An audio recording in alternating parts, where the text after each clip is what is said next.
feel it, Harry? It's our big chance, man. Well, then who's playing first? Yeah. I mean, the fellow's name on first base. Who? The horrifying guy. Hold on!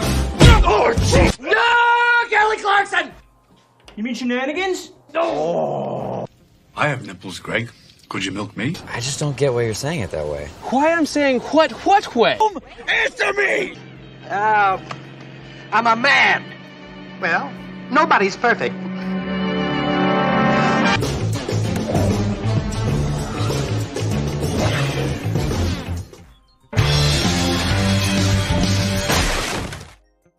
What's up, lovely human beings of the world? Welcome to the first ever episode of First Timers Cinema. That's where me and my boy Brandon, we're going to watch movies that we haven't seen before, and we're going to talk about them. Usually not new releases here. It's stuff that it's our first time. For whatever reason, we never got around to it. Maybe there's a good reason. Maybe there's no good reason. I don't know. Brandon, this was your baby. How'd you come up with this?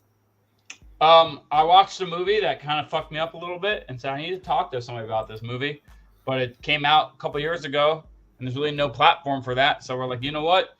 If you watch that random 1983 Jackie Chan film and you're like, you know what? There's this action scene that I need to talk to someone about. You hop on the show. And I wanted something like a little different, like everyone does. We've done the list, we've done the rankings, we've taken input from the chat before, but I was like, what if we could get the chat on the show with us? So I figured, you know what, let's do something. And everyone reviews current movies. So we won't be talking about how I watched Borderlands and how you and I are the only people on the planet, I think, that gave it 2 stars and not 1.5 and below. I don't know if you're familiar with Sir Brian Michaels. I believe went to 3. He's an odd one. Bad movie, as bad as everyone is saying. Don't think so. Potential-wise, it's a 0. But movie-wise, it was a 2. Boring. I fell asleep, but... 2. Hollow is the word I keep using. It's just like, all right, nothing. But based off of, I mean, we're not supposed to be talking about this. We're only old movies. But based off, but based off of like potential, and because I love those games so much, a 0. And I don't even necessarily love the games. I just, want a good movie with a good cast, and I like the cast. Should have looked at the director a little harder. I forgot it was Eli Roth. I know, but. Well, Brennan, it's your baby. I want you to go first. Is this the movie that fucked you up? We're going to have a therapy session, or what's first? No. Yeah, we're talking about the movie that fucked me up first. Well, the movie that gave me the idea actually wasn't the movie that fucked me up. I misspoke. So the movie that gave me the idea, well, Chris, if you saw someone else, come on the show. How are we going to do this? We're going to post I want to. I was going to wait for you to do something and me to do something, then say, hey, if you want to come on. Yeah, just post the link in the chat, and just whoever wants to come in and can wait in the waiting room, we can throw you on. What chat? I don't know, on the group page? On YouTube. You want me to do it? Can I post that link that you sent me? Yeah, you can do that. Will that work? Yeah. If you want to jump on, click that link. And maybe we'll build up a group of 400 people waiting to get on the show. Eventually, one day, that's the goal. So the movie that spawned this is called Ghost Dog: The Way of the Samurai. The 1999 movie from Jim Jarmusch, starring Forrest Whitaker, where it is like a modern day samurai movie or Western movie, whatever you want, where like one guy kind of takes down the mob, but it's set. It's like it feels like a Kurosawa film, but set with hip hop. In the 1990s, he's this guy. He's like a vagrant that lives on the roof. Everyone knows him. He's just Ghost Dog. Hangs out in the neighborhood. He only sends messages. He's a hitman. Only sends messages via messenger pigeon. The movie has moments where it's him reading the Code of the Samurai, the Way of the Samurai book. And that what Ichigo is talking about has something to do with the next scene. He's really, just that contemplative kind of, just self-introspective samurai. The way he goes around. He even, when he uses his guns, it feels like he's using a sword. He even, when he puts it away, goes kind of like holsters it like a sword. And it's done. It's just a very interesting movie. It's super 90s, but super cool at the same time. And it does something I've never seen before, where every character, or like, not every character, but anytime a character is watching TV, which it happens quite a bit, like 5 or 6 times in this, they're watching cartoons, whether it's Itchy and Scratchy or Woody Woodpecker or Felix the Cat. And it's really weird. Do they actually watch Itchy and Scratchy? They're actually watching like it'll be like this mob boss in a room with a bunch of mob guys, and he has a little TV in front of him, and he's watching just Itchy and Scratchy. And it's kind of like jarring at first, but then you realize that like kind of what's happening on the show is either what just happened or what's about to happen. Like there's one scene at the end where it's like Itchy and Scratchy pulling out a gun, and then a bigger gun, and then a bigger gun, and then a bigger gun. So it's like no matter what you pull out, there's always a bigger gun out there. So it really like reflects kind of the themes of the movie in a way I've never seen before, like the symbolism of it. So highly recommend. My score, I gave it a 4.5 out of 5. Fantastic movie. If you want to watch it again, Ghost Dog: The Way of the Samurai. Really is like a throwback movie set in the 90s. It's really cool. Very nice. Big score. Big movie to start off here. 4.5 for Way of the Samurai. My first movie that I watched, recommended to me by pro wrestler Ray Zeon, current RPW heavyweight champion. Dope. From 2015 here. Movie I've started before, friend of Freud, because I remember definitely watching the first 20 minutes here. Shamik Moore, Tony Revolori, and I can't remember the third. Kiersey Clemens are. Hey, he's talking about the 90s. They're stuck in the 90s here, even though they live in current times. They're big into kind of punk rock. They're nerds. They wear it on their sleeve here, and about how but they're stuck in where they live here, where you get shot by being in the wrong place at the wrong time here. Shamik Moore, who I think just oozes such good confidence and swagger here. I'm surprised we haven't seen more from him. I know, kind of surprising. Spider Voice. Yeah, yeah, I think this kid is so good. I thought he'd have a rom-com, an action flick, a comedy. Like he kind of is one of those people that he's on a TV show for a while. But yeah. Oh yeah, was it something about God? He was on he was in like the Wu-Tang biopic TV show on FX. Okay. It was actually pretty good. Oh, okay, yeah. I couldn't see that one, but yeah. And yeah, like I said, the biggest thing too now is just being Miles Morales, which is pretty dope. But I think he could do more live action stuff as well here. I guess he was in Samaritan with Sylvester Stallone. I don't even remember that. But yeah, no, this movie it goes along at a very nice zippity pace here as well. They end up getting stuck with some dope, maybe even worse than actually just dope. Maybe having to figure out how to get rid of it in the right way that won't get them killed or in jail, or he's also juggling going to try to go to a good school here. It's funny. Some of the choices I don't know if I totally align with here, but everything else from the performances to the pace, I think really equaled out for me as well.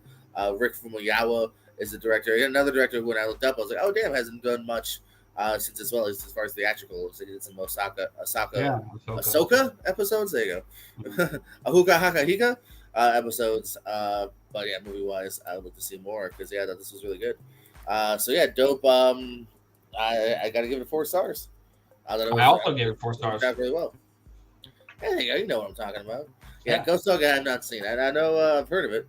I actually might have seen it, to be honest with you, years ago. Because I feel like I remember my dad renting it, but I also was like probably 11 and thought it was boring, so I don't have it on there. I can't remember if I totally saw it or not.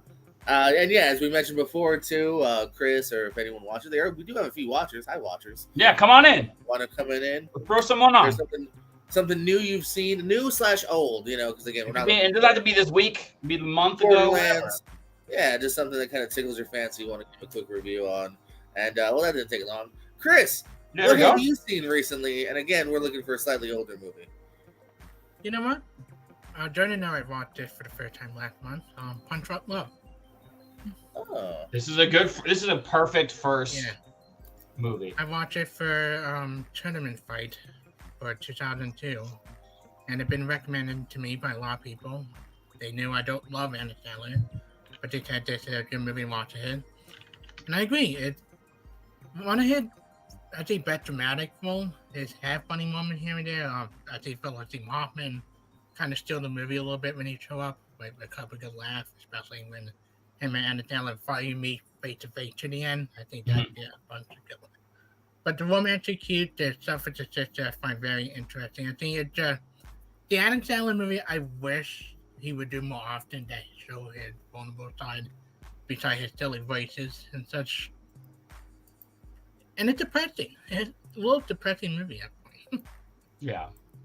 This is the most, like, one of the most awkward and infuriating and stress-inducing movies. And it's not even like really that high stakes, but it's just watching it. I rewatched this recently for Jordan actually recommended it for another show, and I watched this. I rewatched it, but kind of I saw it when I was younger. Didn't really like respect it at the time. This movie is just infuriating. Every time like the phone rings, you're just like, oh, leave him alone. Like I hate it, but it's what makes it so engaging and thrilling. And how crazy it get with the that phone call thing, that storyline. I'm like, oh, this is cute. And then, oh yeah, it's insane. It's absolutely batshit insane. You're watching a PTA movie. Oh yeah, for sure. Exactly. Yeah, you see Adam Sandler, and you're like, what is going? Then you're like, oh yeah, it's Paul Thomas Anderson. That makes more sense. Yeah, but I think I gave it a 5-star Letterboxd. Ooh, high score there. Can't get any better than that. Oh no, 4.5. But no, too late. You said 5. Going with your heart. I'm also at a 4.5. Yeah. And Jordan's at a 3.5. Am I low? I was gonna say I'm at a 4. So I would have thought you were higher than that, but according to Letterboxd, you were at a 3.5. Wow. I have to bump that up to a 4, man. Sometimes I disagree with JPO. And Roger Ebert gave it also a 3.5 because I follow him on Letterboxd. Oh, there you go. Well, see, smart, great minds look alike. Yeah, I'm gonna stick at 3.5. Me and Roger, we're right on cue here. You and Roger, BFFs. Brandon, what else have you come across recently? Okay, what else we got? Where's my thing? Oh, how you kicked Chris out. Bye, Chris. Bye, Chris. Thanks for coming on, Chris. That's the show. Come on, you're booted. All right. My next movie is the movie that fucked me up, and you and I have talked about this. Actually, we talked about it with Chris before. I watched this movie on Disney Plus because I found out that you actually can, and I could have watched it on Hulu, and I probably should have watched it on Hulu because now my Disney Plus is probably all messed up now. The algorithm, it's like, are you sure you want to watch Monsters Inc. after this? I watched Bone Tomahawk on Disney Plus because it's on Hulu, so I decided why not watch it on Disney Plus. And again, going with my kind of a theme this week, and kind of more movies I've been trying to get into is more. I love westerns. I've always loved westerns. I grew up watching westerns with my dad. I'm trying to get some of the classic ones out of the way. So as we continue with the show, you'll see more and more, classic westerns pop up here and there. Ghost Dog is kind of a western, more samurai kung fu, but still has that same, one-man army type vibe to it. This is more of a team-up western, which I love. They're going out to see, not very actiony, kind of a slow burn, but once it burns, it if you've seen this movie, it fucking burns. Great, somehow like a super, super great cast. Obviously Kurt Russell, Patrick Wilson, who I always mix up for Aaron Eckhart. Who I've Googled Aaron Eckhart, he's disappeared. But that's a story for another day. Richard Jenkins, who everyone loves. David Arquette shows up in this. Matthew Fox from Lost pops up and then disappears. And he took a break from acting after this, and he's fantastic in this movie. He's so good in this movie. The late great Sid Haig shows up in the beginning of it. Just a great cast. He's S. Craig Zahler has done some other movies that will probably pop up here because this one intrigued me. But yeah, when this movie gets going, the last 30 minutes of this movie are absolutely insane. I don't want to spoil too much in case no one has seen this movie, but this movie is not for the faint of heart. Maybe the first hour and a half is, but the last half hour, make sure you're seated down because it gets intense. He does. There are savages in this movie, and they are savage. That is all I'll say. I gave this one a 4 stars. I thought, it was a little once it got going, it was good. A little slow burn. 2 hours and 10 minutes for this movie. And an hour and a half of it is set up, and it's intriguing. There's some good moments. You know, the chemistry and the acting is fantastic. I would have, you know, maybe like throw on a shootout or something in there, like in the middle somewhere, instead of just like popping up all at the last moment. But that would have popped it up a little bit. But again, that shit crazy movie. Watch it on Disney Plus, and then watch Moana 2 afterwards. Yeah, I love that. I remember you saying that. Yeah. But this is the type of movie that this show is like perfect for. It's like, I need to talk to someone about this. Yeah, it's really another movie that like I would have never, be able to bring up normally because a little bit past its time here. The directorial debut of Jon Favreau. A lot of people, I think, assume it's either Swingers, which he did not direct. That's Doug Liman, or Elf. This is the first time he stepped behind the lens here. Also in the leading front too, which kind of makes me miss Favs as an actor here because I think he's actually really good in this. Basically, he's just kind of a whatever job he can do. He's a part-time boxer. He's a hustler along with Vince Vaughn here, who is very Vince Vaughn-y. If you've seen him at his fast talking, doesn't know when to not put his foot in his mouth too. Most of the trouble that comes across in this movie is from Vince Vaughn not knowing when to shut up. And that sometimes is my only downplay of this here, is that there is just several scenes where these two are just bickering at each other here, and it's kind of funny the first time, then it's less funny as you do the fourth or fifth time. They're just kind of bickering at each other. But for the most part, I did enjoy the trip we went along with these two here. If you're a Columbo fan, get some Peter Falk in this. He's pretty good. It's fun seeing him pop up. But I'm just because I don't really know that much about good old Peter Falk, as you can see on screen here. And but for the most part, I did dig it here. I give it 3.5 here. I think it is worth checking out. Good performances by these two here. They make a good kind of odd couple, if you will. Yeah, maybe this will add up on pop up on future episode. I have not seen this. I have seen Swingers, and I do love like old school, like older, like hard ass actor Jon Favreau that doesn't really like pop up anymore. But like I loved his like when he in like the 2000s when he did cameos and things like that. I've always liked him as an actor, but just doesn't do it very often anymore.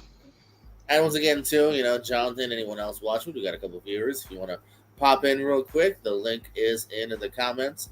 If you want to come and let us know what movie you saw recently and your thoughts about it. Until then, though, Brandon, what else? Speaking of Vince Vaughn, new Bill Lawrence show out now on Apple TV, so I will be watching that tonight. But tune into that's the end of the year. We'll tune into a different list by Brandon and Jordan. All right, I got 2 more that I watched this week. Where do I go next? I'm gonna end with my big one, which is my hole. I told Jordan I'm gonna try to get like a big hole every week or every whatever we do this every 2 weeks, month, whatever. Gotta find a way to say that, by the way. I know. A bucket list. Big blind spot. Blind spot. Big hole just sounds. I'm just trying to fill my holes, Jordan. I'm just trying to fill my holes. Help Brendan fill his holes every week here on First Time. All right, so I'm gonna go. This isn't my hole. I'm gonna continuing with my kung fu westerns theme. I watched Journey to the West: Conquering the Demons, which is a Stephen Chow movie. You may know him from Kung Fu Hustle, Shaolin Soccer, his 2 biggest ones. This was another one that came out around the same time, actually 9 years later, from Kung Fu Hustle. But that same vibe of over-the-top, ridiculous, great action, high-flying wires, kind of like more like a parody of like the Crouching Tiger, Hidden Dragon type movies. But again, it's not just a parody like superhero movie or epic movie or any of those type of movies. We're just a parody for being parodied. This is ridiculous and over the top, but also still really good, super funny, points out the ridiculousness of Kung Fu movies, but also is clearly a love letter to these Kung Fu movies. Crazy ending. There's a new game coming out called what's that? Journey. There's a new game that's coming out this week. Going to win game of the Black Myth Wukong, the Monkey King, is kind of based off of this. So if you're excited about that game coming up for the PS5 this this kind of has the Monkey King's in it. Probably not as badass as he is in the game coming up, but again, does a really good job of like, if you want a movie that's a parody, that's not just stupid, but also is a clear, love letter to what it's parodying. Highly recommend Journey to the West. And if you haven't seen Kung Fu Hustle, Kung Fu Hustle is even better. This one's still very good. Give it 4 stars. 4? No, that's cool. I know this is one I'm not familiar with here, but I have seen the other stuff you've mentioned, and this is one we want to check out. I like that. Yeah, if you like those, you'll like this. If you love those, you'll like this. If you like those, I think you'll still like this. Oh, we got another guest. Yeah, Jonathan Peck on the show here. Jonathan, what's something you've seen recently? All right. First of all, you can see me right here. I filmed it from my phone actually because I normally was going to Skype from my laptop, but since right here, the profile right here, I decided to Skype on my phone because I'm relaxing in my bed right now. Hey, no problem. I wish I was laying down too. Yeah. Okay. I'm gonna pick a movie that I watched on Peacock with my sister yesterday, actually, because I missed it around theaters like 2 or a month ago, actually, and it screened on Peacock. I watched it, although I have a good time with it. And my movie that I pick is The Bike Riders.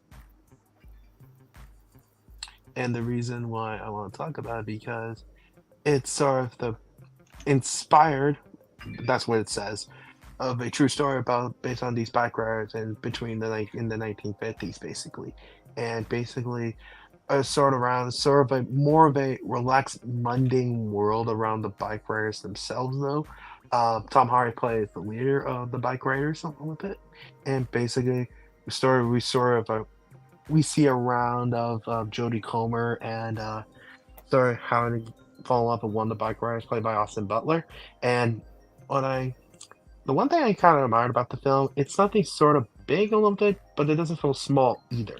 It's sort of like a few little mundane ways of people just sort of hanging out throughout with it. And it's just what put to them, it's a little bit more dry, kind of slow, but it's just something I actually kind of admire of it. It's just like, it doesn't go so big with it, but it's sort of like more than the people around that time, in that era, basically.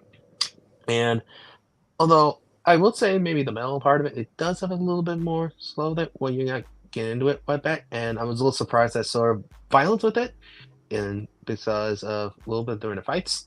But I enjoyed this movie a lot. So if I would get a rating of it, I would give it like a 3.5, basically. It's around the 3 range, basically, near the 4 range. That works. Yeah, exactly what I gave it here. Did you happen to see this one, Brandon? I gave it a 4.5 for some reason. I think just because I love Tom Hardy, but in the time since I've been away from this movie, I've lowered it. I still really liked it. I'm lowered it down to a 4, just because there are some. I really enjoyed it. I feel like it was missing something to really push over the top for me. But great performance by Tom Hardy, who I'm just kind of obsessed with. So I'm a sucker for him. Austin Butler is great in this movie. He should be Gambit. Just throwing that out there. Yeah, I really like this movie.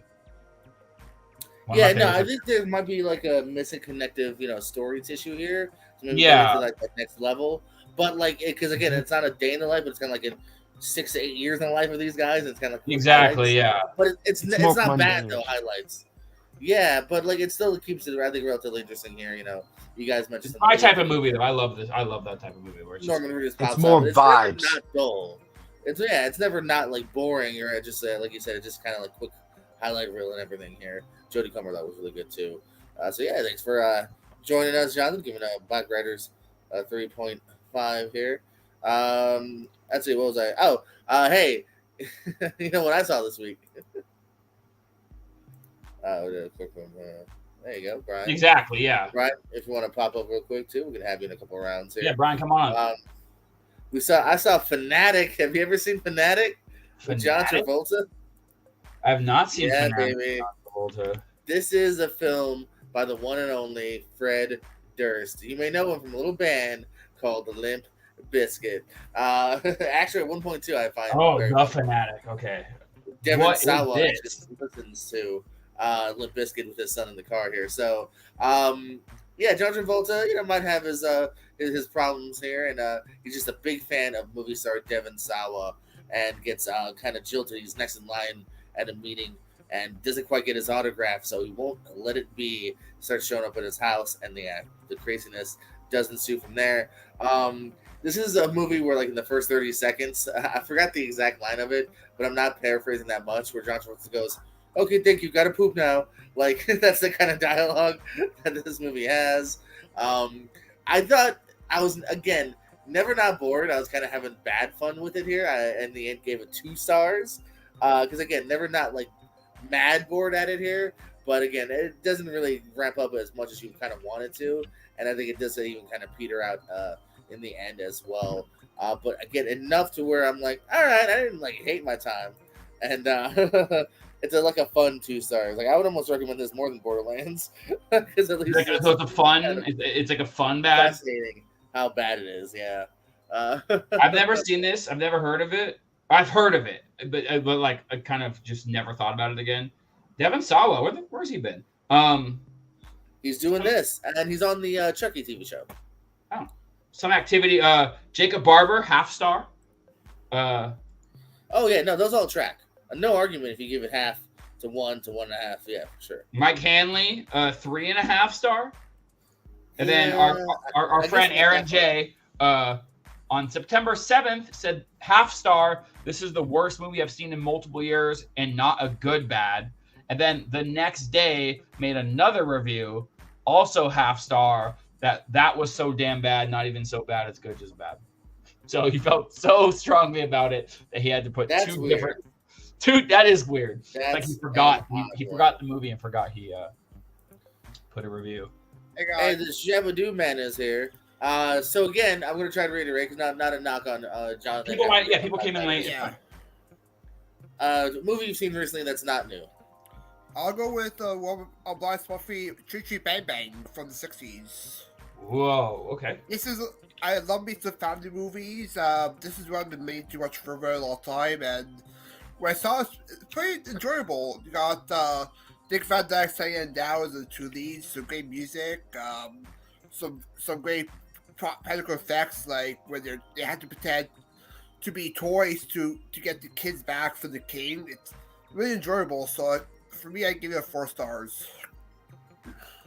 Wow. 4 stars for Chitty Chitty Bang Bang. This is Can't say something. I've seen this. If I have seen it, it's been since I was 4. Exactly.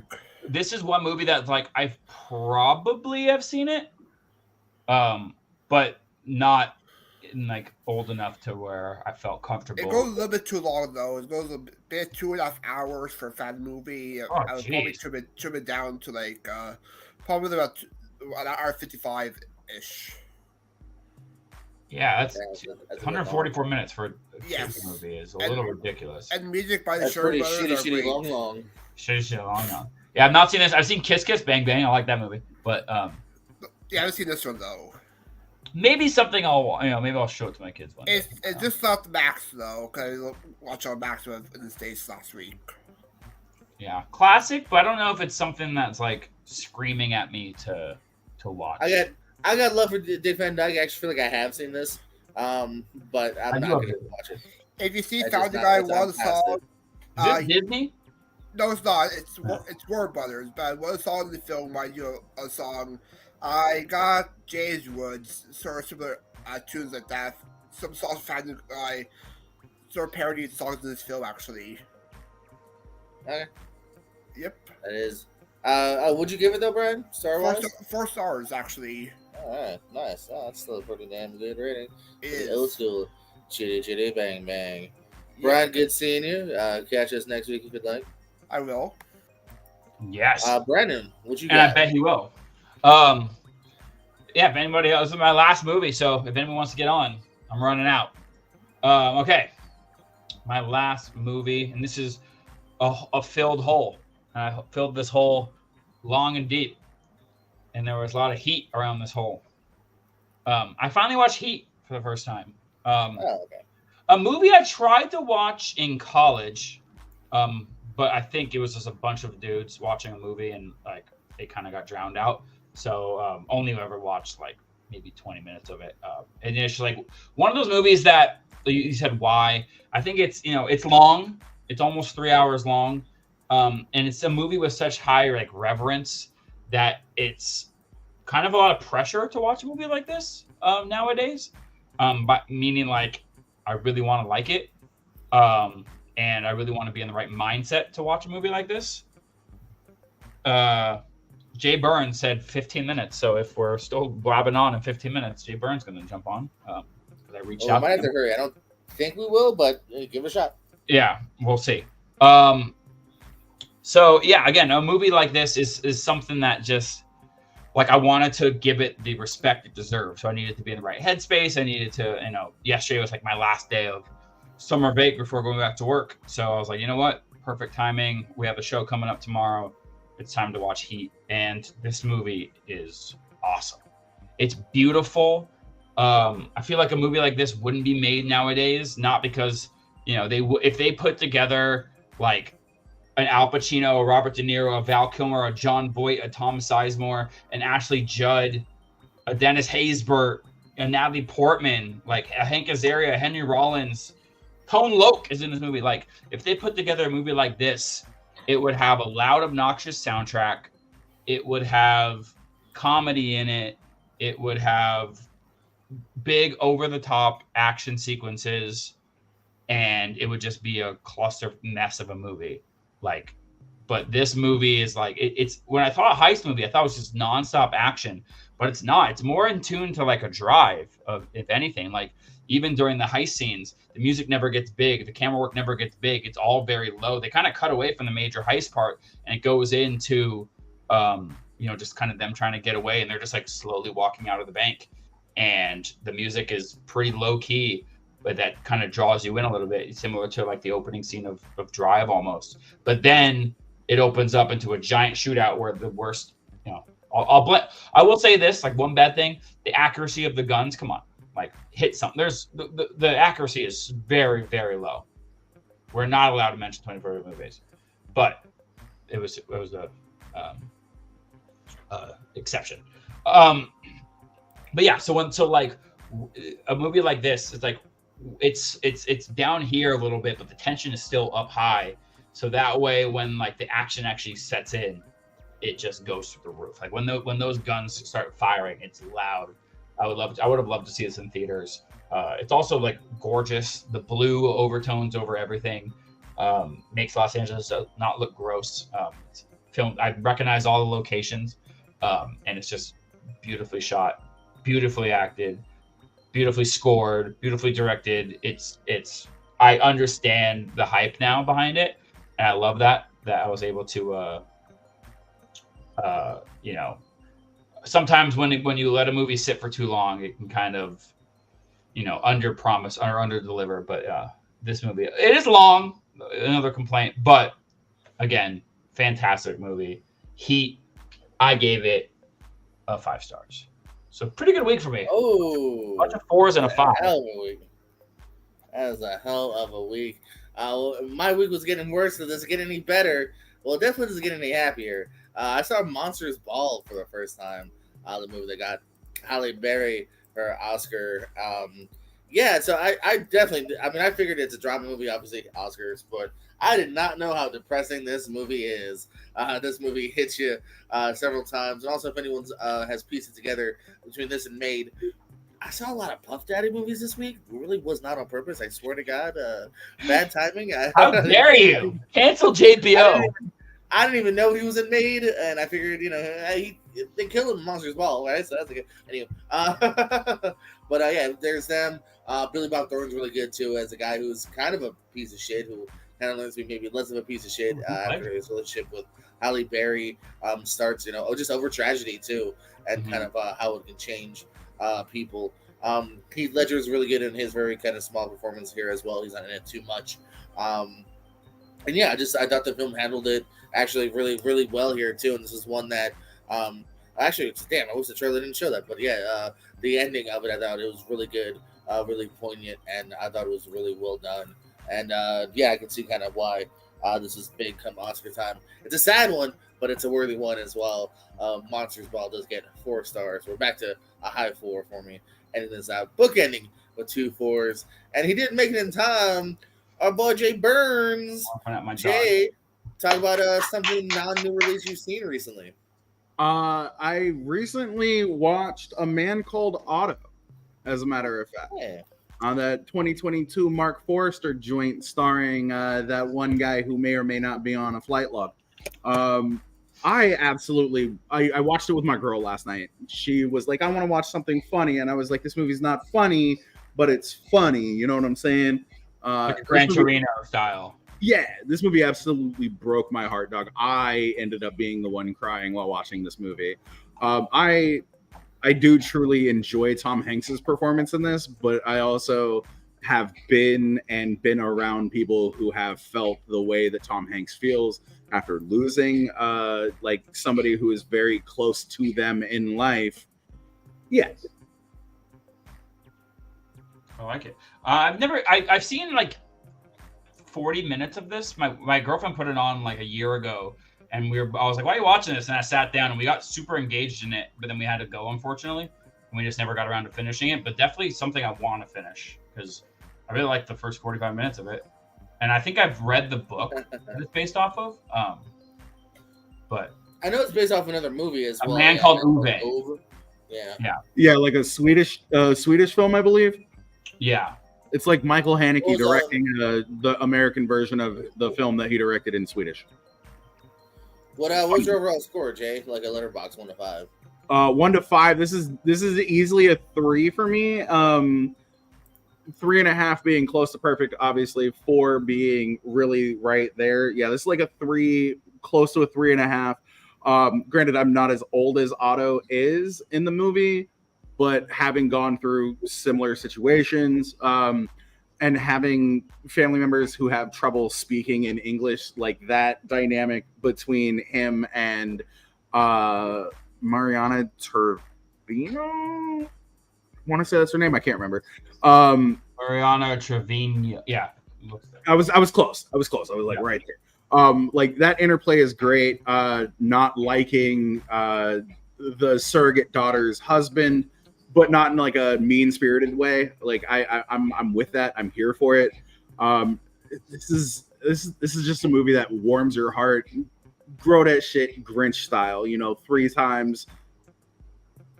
Mm-hmm. And we there. No, I'm glad you brought it up. I'm outdo you, dude. This is a 4-star for me. I really thought it worked hard. Like this thing hit me hard and nice in all the right feels. Yeah, you mentioned before, just Tom Hanks is a guy who, unfortunately is kind of done with life because, his brightness, his happiness is gone, and now he's kind of ready to literally end things. And so you might think he's just curmudgeon from the outside, but then, the family starts to warm him up. There's a adorable cat. You got a good cat in your movie because the cat's ruling dogs drool. And I don't know. I thought, again, they handled the core stuff at it. They just handled the stuff really well. And again, I think the ending that was really good too. I think they nailed the ending to a large degree. So I thought this is a big recommendation. Yeah, finish it, Brendan. I should probably start it over. Jay, any plugs or parting words? No, thank you for having me. What's the show called, guys? It's First Timer Cinema. Could change next week. First Timers Club. First Timers. I don't know. We're figuring it out. First time, long time. I love you. I'll promote the hell out of it. Find me here. Don't look for me everywhere else. If you do, I will show up behind you like The Undertaker and or John Wick, whichever one scares you more. Probably Wick. Taker will hurt you. Wick will just shoot you in the face. Brandon. So we had Ghost Dog at 4.5, Bo Tomahawk at 4, Journey to the West at 4, and he did 5. He had a good week. I had a really good week. I don't know if every week's going to be like this. Summer's over, so I don't know if it's going to be a week. It might be every other week. Who knows? We'll figure that out. I have a lot less time now, but again, I want to try to get. I want to try to like really get on this watch list and get fill that hole. Something that I've been wanting to watch, not necessarily like a big watch. And then we're gonna get some bad in here. I got to get some bad in here. So we'll. I tried. I gave you one, so I did it. We'll knock out some bad. I have an idea for next week or whenever we do it. But yeah, I loved this. This was exactly what I wanted. We had 4 people on. I've reached out to Jay, so yeah. I'll go through that here in a second. Yeah. But you're gonna recap that. Are any? Do you have any like? Yes. Is that all you watched, or is there? You have any rapid fires? No, I'll save that just in case I have. I'm gonna save the rapid fires for weeks I have nothing to talk about. Ooh, good call. Plan ahead, because I'm sure there'll be weeks where I'm just, I was busy, I saw two. Exactly. Let's talk about. I'll Also, say shout about out this week though. to this thing. She looks very comfortable What? right now. So shout out to this creature. Yeah. Dope at 4 stars. John Favreau's are told to be made at 3.5. The Limp Bizkit movie Fanatic at 2 stars. The very sad but worthy Monsters Ball at 4. Our buddies. Chris giving 5 stars to Punk Truck Love. Jonathan shouting out Black Riders at 3.5. That's the last 2024 movie. Brian giving Cheetah Cheetah Bang Bang 4, and Jay giving a man called Auto 3. Thought you were gonna go higher. Definitely felt like you were going higher in that review. I know. Well, not to point out on Letterboxd he had a 4, but I didn't want to call him. Jay, you liar. Also, maybe we'll do like second half of the year. Like if it hits streaming, maybe we allow it. Oh, girl, no, you already ruined the rules. I see how it is. But you know, any like when you parting words. My only plug is this show. I am putting all of my energy from the future into this show. I really like this idea. I think there's a lot of people in this community that have a lot of opinions, and we would love to hear them. So hopefully, this is the show that takes Jordan and I to the freaking moon. Yeah, baby, straight to the moon. From Mr. 300 Brandon, for me, for all our buddies that joined us tonight. Hey, if you're watching this in the replay and you want to join us, like I said, we're gonna probably shoot. Are we shooting for this time every week? Yeah, Thursday 5 o'clock. Yeah. All right, Thursday/8 because EST. Oh yeah, Thursday. Sorry, 8 o'clock. So yeah, we'll shoot for that. Yeah, so try to join us. Chit chat with us for a little bit about something you saw, and yeah. And hey, Brennan, you know what? What? We love you. Well, you'll ever know. Motherfuck.